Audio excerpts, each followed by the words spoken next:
Hello friends, ரொம்ப நாளாக நம்ம வீட்டிலேயே ப்ராபகேட் பண்ணி அந்த வீட்டை சுற்றியே பிளான்ட்ஸ் வச்சு வளர்த்துக்கிட்டு இருந்தோம். இப்போ அங்கே இடமே பத்தலை அப்படிங்கிறதுனால தோட்டத்தில் சின்னதாக ஒரு ஷெட்டு போட்டு அதில் ப்ராபகேட் பண்ணி பிளான்ட்ஸ் வளர்த்திக்கிட்டு இருக்கேன் நான். இப்போ தான் வேலை நடந்து முடிஞ்சிருச்சு. எல்லாமே கொஞ்சம் கொஞ்சம் பிளான்ட்ஸ் அரேஞ்ச் பண்ணிகிட்டு இருக்கேன் தோட்டத்துலேயும். இது பார்த்திங்கன்னா பிளேஸ் எங்கே இருக்குதுன்னு பார்த்தீங்கன்னா, Erode to Karur main road Cholangapalayam அப்படிங்கிற பிளேஸ்லேருந்து 2 கிலோமீட்டர் உள்ளே வரணும். அந்த பிளேஸில் தான் இருக்குது. தம்பியோட குடோன் இங்கே இருக்குது, பவானி டோர்ஸ் அப்படின்ட்டு. அதுக்கு பக்கத்துலேயே தான் நம்மளோட ஷெட்டும் போட்டிருக்கோம். நம்மளோட நர்சரி ஷெட்டும் போட்டிருக்கோம். இங்கே தம்பியோட குடோனுக்கு கீழே பார்த்திங்கன்னா ஒரு சின்ன பிளேஸ் எம்டியாக இருந்தது. அதில் lotus pond, lily pond ready பண்ணியிருக்கோம். ரொம்ப நாளாக கேட்டுட்ருந்தேன். திடீர்னு எங்கள் அப்பா சரி ஓகே பண்ணி கொடுக்கலாம் அப்படின்ட்டு இந்த மாதிரி ரெடி பண்ணியிருக்கிறாங்க. நல்லா ரோட் பேஸஸ்லேயே அப்படியே என்ட்ரன்ஸ்லேயே பார்க்குற மாதிரி மேலே நம்மளோட ஒர்க் போயிட்டுருக்கு. முடிஞ்சிருச்சு. அது முன்னாடியே எடுத்து வச்ச வீடியோ.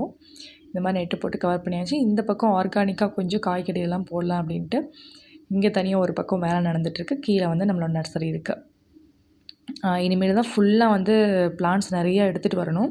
இப்போ கொஞ்சம் சம்மர் அப்படிங்கிறதுனால முன்னாடி எங்கிட்ட இருந்த பிளான்ட்டை நான் ப்ராபகேட் பண்ணி வச்சுருக்கேன் நான். எல்லாமே நம்மளோட மேக்ஸிமம் நானே ப்ராபகேட் பண்ணுற பிளான்ட்ஸ் தான் எங்கிட்ட இருக்குது. உங்களுக்கு ஈஸியாகவும் வளர்ந்துடும். ஏன்னா ஈரோடோட கிளைமேட்டுக்கு மேக்ஸிமம் பார்த்திங்கன்னா ஃபுல்லாக இங்கே எல்லாமே சன் தான். நல்லா ஹெவி சன்லைட்டு தான் தமிழ்நாடு ஃபுல்லாகவே. அதனால் நானே ப்ராபகேட் பண்ணுறதுல உங்களுக்கு ஓரளவுக்கு செட் ஆகி அடாப்ட் ஆகி வளரும் அப்படிங்கிற ஒரு நம்பிக்கை இருக்குது. மேக்ஸிமம் என்னெல்லாம் என்னால் வளர்த்த முடியுமோ, அந்த வெயிலில் எவ்வளோ வளர்த்த முடியுமோ அந்தளவுக்கு வளர்த்திட்ருக்கோம். மேலே நம்மளோட எள்ளு தோட்டம் இருக்குது. உங்கள் யாருக்காவது எள்ளு அப்படி ஹோல்சேலாக வாங்கி ஆட்டிக்க எண்ணெய் எடுத்துக்கிறதுக்கு வேணும் அப்படின்னாலும் நீங்கள் வாங்கிக்கலாம். இல்லை எண்ணெயாக வேணுனாலும் வாங்கிக்கலாம். ரெண்டுமே அவைலபிளாக இருக்குது. இன்னும் ஒரு 20 டேஸில் ரெடி ஆகிடும் எல்லாமே எள்ளு. டேரெக்டாக நீங்கள் இங்கே வாங்கிக்கலாம் இந்த பிளேஸில். தோட்டத்தில் பார்த்திங்கன்னா அப்பா எப்போவுமே இருந்துகிட்ருப்பார், தம்பியும் இருந்துகிட்ருப்பாங்க. நீங்கள் வேணும்னா டேரெக்டாக எள்ளு வாங்கிக்கலாம். நம்ம கீழே நம்ம லோட்டஸ் பாண்ட் அப்பப்போ காட்டிக்கிட்டே இருப்பேன் நான் உங்களுக்கு, இந்த சிமெண்ட் தொட்டியில். ஆனால் பூ அது பாட்டுக்கு கண்டுக்கிறதே இல்லை. தண்ணி என்றைக்காவது ஒரு நாளைக்கு தான் அப்பா அதில் ஊற்றுவார். இல்லை தண்ணியே இல்லைனாலும் பூ பூத்துக்கிட்டு இருக்கு.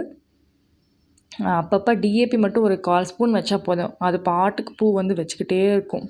நம்மகிட்ட இந்த லைட் பிங்க்கும் ஒரு ஒயிட் கலர் லோட்டஸும் இருக்குது. நிறையா இருந்தது, எல்லாமே தண்ணி ஊற்றாமையே போயிடுச்சு. முன்னாடிலாம் நான் கவனிக்காமல் விட்டுட்டேன்.